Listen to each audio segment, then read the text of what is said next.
सावन का आखिरी सोमवार हो, शायद यही लास्ट वाला है। सावन का आखिरी सोमवार हो, जो लोटा जल का लेकर जा रहे हो उसमें थोड़ा सा इत्र, अगर इत्र नहीं हो तो गुलाब की पंखड़ी, पंखड़ी नहीं हो तो कोई फूल की पत्ती उस जल में बाबा को समर्पित, इत्र हो तो ज़्यादा अच्छा। आखिरी सोमवार को या सावन महीने का आखिरी दिन आप शिव को जब 2 लोटा जल चढ़ाएं तो उसमें इत्र का भाव रखकर, कामना कर कर, त्र्यंबकेश्वर बाबा का स्मरण कर कर और महामृत्युंजय मंत्र को जपते हुए। कौन सा मंत्र? ये वेद का बड़ा सुंदर मंत्र है, इसको चिल्लाकर नहीं बोला जाता, भीतर से बोलिए। महामृत्युंजय मंत्र का स्मरण करते हुए, और अगर महामृत्युंजय मंत्र याद नहीं हो तो पंचाक्षर मंत्र नमः शिवाय, पंचाक्षर का स्मरण नहीं रहे तो षडाक्षर ओम नमः शिवाय, षडाक्षर का स्मरण नहीं हो तो श्री शिवाय नमस्तुभ्यम मंत्र का स्मरण कर कर इत्र का जल शिव जी को समर्पित करो और बाबा से निवेदन करो कि 1 महीना तेरी कृपा से सावन के निकले, तूने जल चढ़वाया, बीच में कोई दिन छूट गया, कोई कारण आ गया, हम जल नहीं चढ़ा पाए। जैसे भगवान विष्णु एक कमल का पुष्प नहीं चढ़ा पाए थे तो उन्होंने अपना नेत्र निकाल कर दे दिया था, तो भगवान शंकर इतने प्रसन्न हुए थे कि उन्होंने अपना सुदर्शन चक्र दे दिया था। विष्णु भगवान ने नेत्र दिया, शंकर भगवान ने सुदर्शन दिया, तो भगवान शंकर से कहना अगर बीच में कोई त्रुटि हो गई हो, सावन के महीने में कोई पूजा अधूरी रह गई हो, कोई त्रुटि हमसे हो गई हो और हम जल नहीं चढ़ा पाए हो, तो आखिरी दिन सावन के इत्र का जल चढ़ा देने से बाबा उस त्रुटि को समाप्त कर कर कामना पूर्ण कर दे। श्रावण का आखिरी सोमवार है, अपने जीवन को धन्य बनाना है। श्रावण के आखिरी सोमवार पर बन सके तो बेलपत्र और समी पत्र शंकर को चढ़ाना है। 5 बेलपत्र 11 समी पत्र, बन सके 108 चावल के आखे दाने ओम नमः शिवाय जप कर शिव को समर्पित करना। दुख तकलीफ ज़्यादा है, रोग बीमारी ज़्यादा है, तो पानी में लाल चंदन घोलकर, लाल फूल डालकर बेलपत्री के पेड़ के नीचे चढ़ाना। कल सोमवार शिव जी को आप 5 जगह पर जल चढ़ाते हो, थोड़ा ध्यान देना कथा पर। शंकर भगवान को 5 जगह पर आप जल चढ़ाते हो। मान लो अगर कोई विषम परिस्थिति है और आपको लग रहा है कि मेरा यह काम बाबा को कर देना चाहिए, ना जाने क्यों अटक रहा है, मेरे भोलेनाथ जी को मेरा ये काम कर देना चाहिए, ना जाने क्यों अटक रहा है, तो जो जो जगह पर आप जल समर्पित करते हो, जिस जिस जगह पर आप जल समर्पित करते हो, जैसे गणेश जी की जगह पर जल समर्पित करते हो, सबको मालूम है ना, स्थान तो सबको मालूम है ना गणेश जी का। जैसे ये शिवलिंग है, ये जलाधारी है, ये 2 चरण जहां से जल चढ़ाते हैं तो ये पानी घूमकर यहां से नीचे चले जाता है। अब जरा समझिएगा, आप जब शंकर जी के मंदिर, आपको लगे कि हमारा ये कार्य हो जाना चाहिए, ये कार्य हो क्यों नहीं रहा, आखिर में इतने दिन से लगी हूं, ये काम क्यों नहीं हो रहा, सबके काम हो रहे हैं, मेरा क्यों नहीं हो रहा, तो विश्वास रखकर 5 सोमवार, 6 सोमवार, 7 सोमवार इसको कर कर देखिएगा। गणेश जी का स्थान जहां से पानी बहता है उसके सीधे हाथ पर, वहां पर 1 बेलपत्र समर्पित कर कर थोड़ा सा जल वहां समर्पित करिए।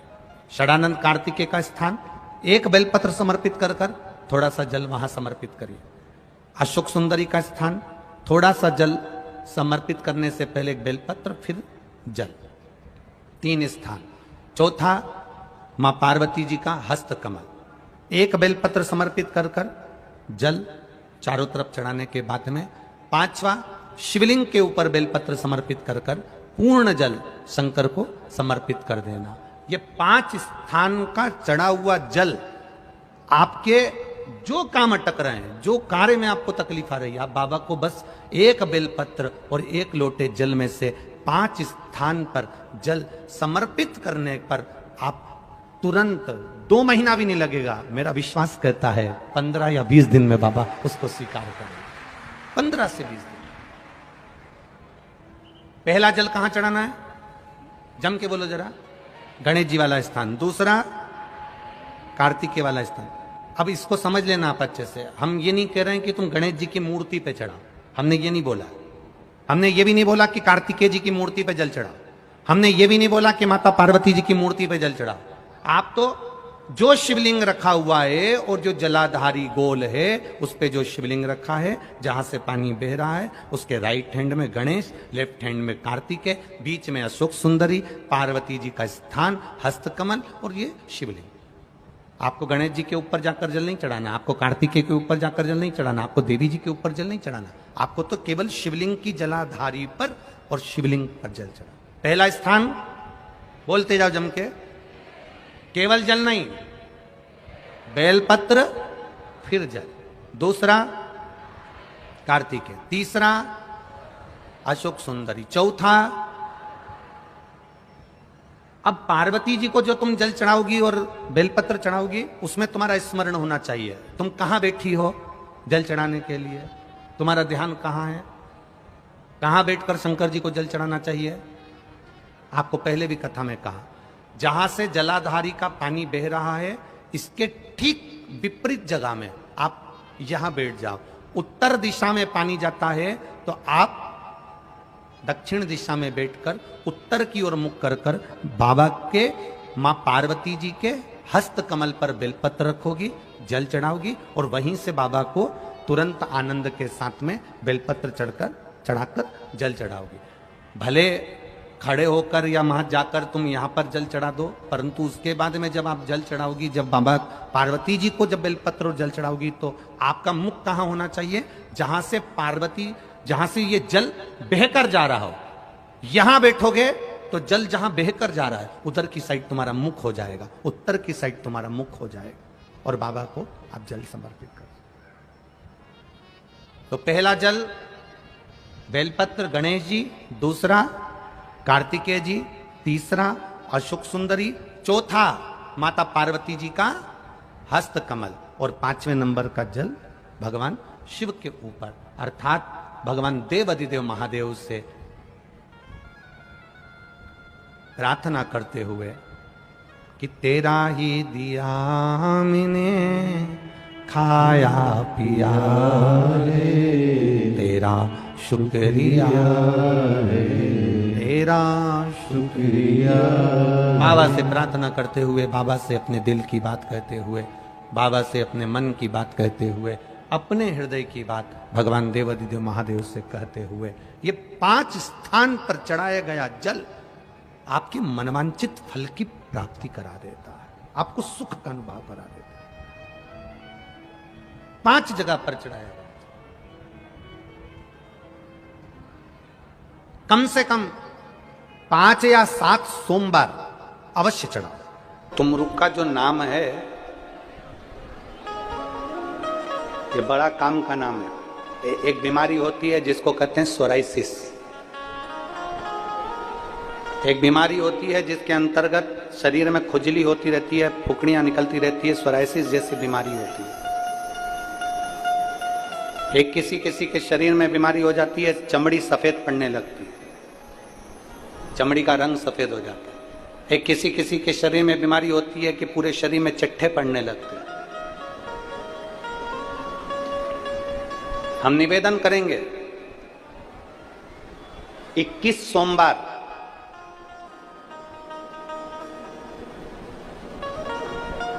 पांच बेलपत्र कमल बनाइए।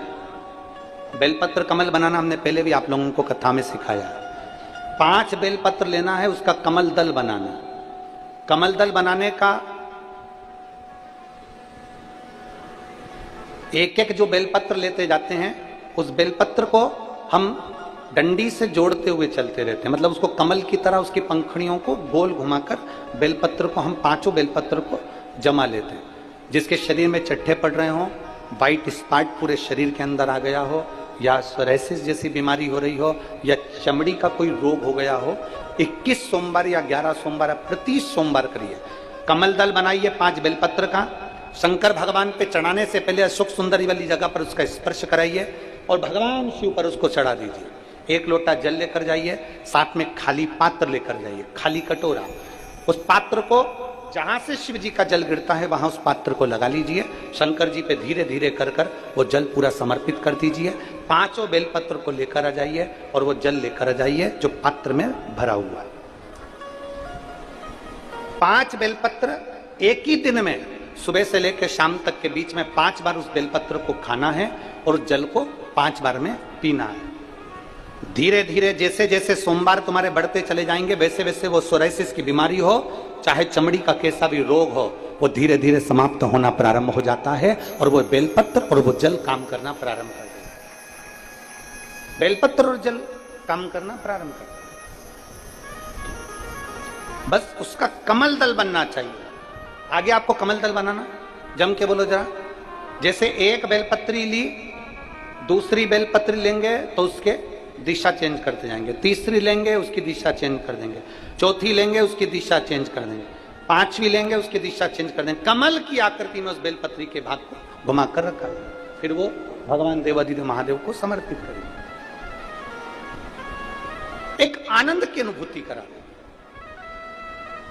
तुम रूका जी का नाम लेकर आप अगर इस कोई से भी भाव, हम फिर निवेदन करेंगे जिस नारी को संतान नहीं होती, सफेद आंकड़े की जड़ लेकर रजस्वला धर्म के 7वें दिन सफेद आंकड़े की जड़ को लाइए, शिव जी पे से तुमरुकेश्वर महादेव जी का नाम लीजिए, तुमरुका जी का 21 बार नाम लेकर घुमाकर नंदी के पास खड़े होकर लाल धागे में उसको कमर पर बांध लीजिए। शिव जी को रोज जल चढ़ाओ, मेरा देव अधिदेव महादेव संतान जरूर देता है, वो तुमरुकेश्वर महादेव।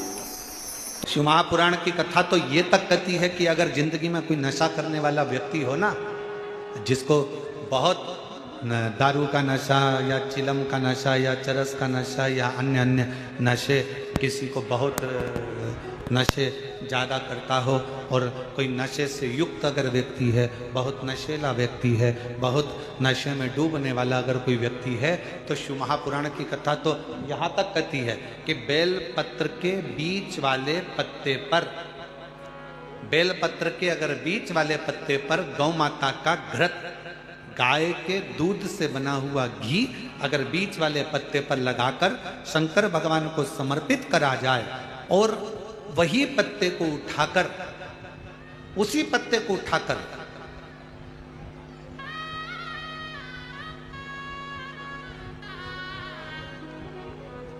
भगवान शिव जी का प्रतिवशिश्वर नाम लेकर अगर वही पत्ता उठाकर कोई बहुत नशे में धुत अगर व्यक्ति रहता है और उस व्यक्ति को प्रत्येक सोमवार को एक पत्ता गाय के घी का बीच वाली पत्ती पर लगाकर शिव को चढ़ाकर कृतिवशिश्वर नाम भगवान का धारण कराकर उस पत्ते को वापस लाकर नशा करने वाले व्यक्ति को अगर ज्यादा से ज्यादा 11 सोमवार भी अगर वो पत्ता खिला दिया तो वो धीरे धीरे नशे से दूर होता चले जाता और उसका नशा छूटते चले जाता। कतई विशिष्ट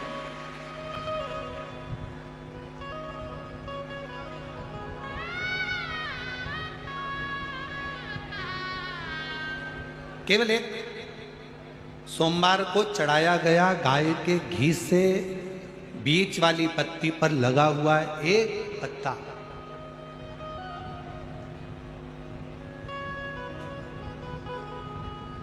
शिव जी का एक नाम है कृतिवासा। क्या नाम है? जम के बोलो जरा, कृतिवासा। सब बोलो जरा आवाज लगा कर। आवाज नहीं आई, जरा और दम के बोलो। कृतिवासा। फिर से बोलो, कृतिवासा।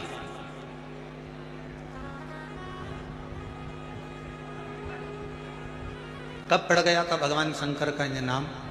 जब उन्होंने गजासुर का संहार करा था और गजासुर भगवान शिव को अपने उदर में रखा हुआ था और उस गजासुर के प्राणों को जब हरा गया था तब गजासुर ने शंकर भगवान से एक अपना संग शिव के साथ रखने का वचन मांगा। तो शिव जी का नाम कृतिवासा पड़ गया था, भगवान शंकर का नाम कृतिवासा पड़ा था, कृतिवासा।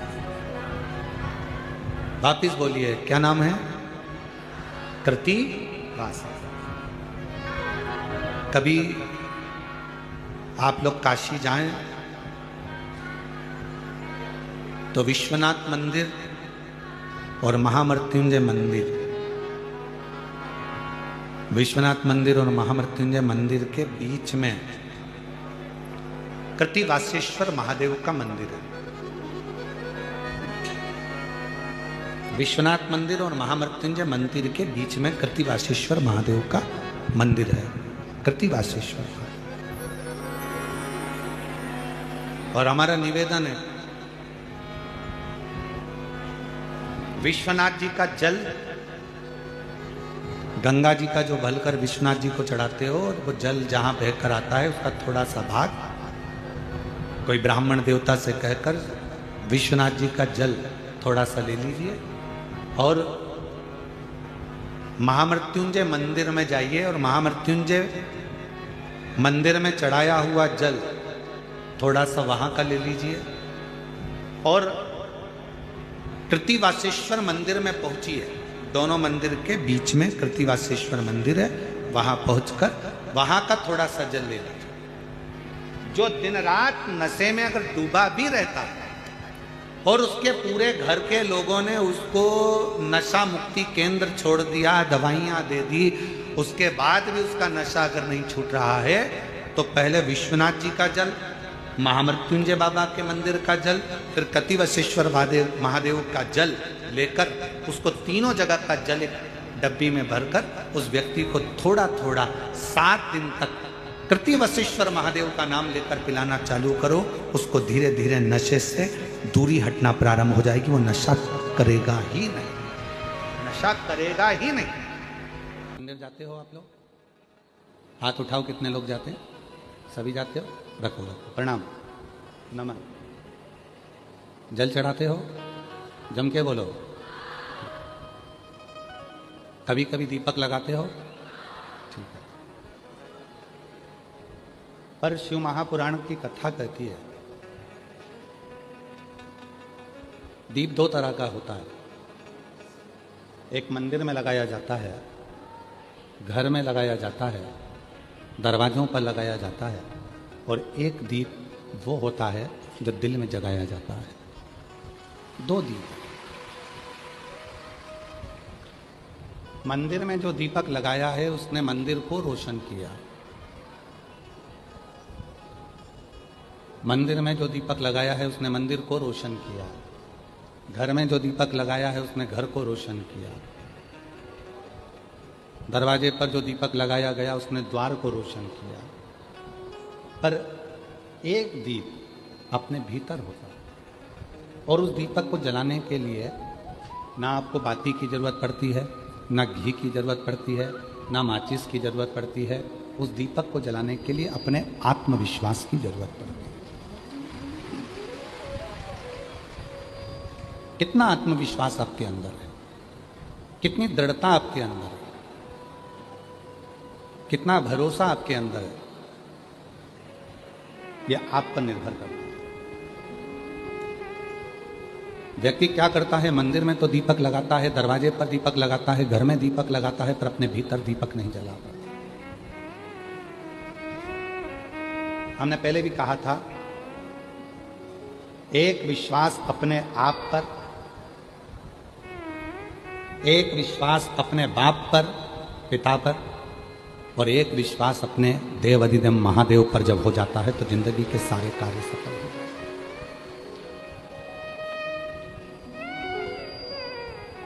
आप कितना विश्वास करते हो? और शिव महापुराण की कथा तो कहती है कि स्वयं रामचरितमानस में भगवान तुलसी बाबा भी कहते हैं कि शंकर विश्वास रूपिणो, शिव विश्वास। अभी पूरे भारत देश में ही नहीं, विदेश में भी गोस्वामी तुलसीदास जी की जयंती महोत्सव मनाया गया। सभी सनातनियों को उनके जयंती महोत्सव की बहुत बहुत बधाई हो, संपूर्ण देशवासी। परम पूज्य गोस्वामी तुलसीदास जी ने अपनी भाषा में कहा, अपनी वाणी में कहा कि शिव विश्वास है। आपके अंदर कितना भरोसा है वो हमको नहीं मालूम है, आपके भीतर कितना विश्वास है वो हमको नहीं मालूम है, पर आपका विश्वास कहाँ नजर आता है? आपका विश्वास किधर नजर आता है? कितना सुंदर कहा है। जिस दिन आपको आपके मम्मा पापा की बात अच्छी ना लगे, पड़ोसी की बात अच्छी लगे, जिस दिन आपको आपके घर के लोगों के शब्द अच्छे ना लगें, बाहर के लोगों के शब्द अच्छे लगें, जिस दिन भाई बहन से ज़्यादा दूसरों की बात अच्छी लगने लगे, तो समझ लेना कि तुम्हारी उस जिंदगी का अब कोई सार्थत्व नहीं रहा। अब तुम शून्य पर आकर खड़े होने वाले हो, जीरो। जगत में केवल एक माँ और बाप ऐसे होते हैं जो तुमसे कोई चाह नहीं रखते। तुम्हारा बुढ़ापा भी आएगा ना, तुमसे चाह नहीं होगी।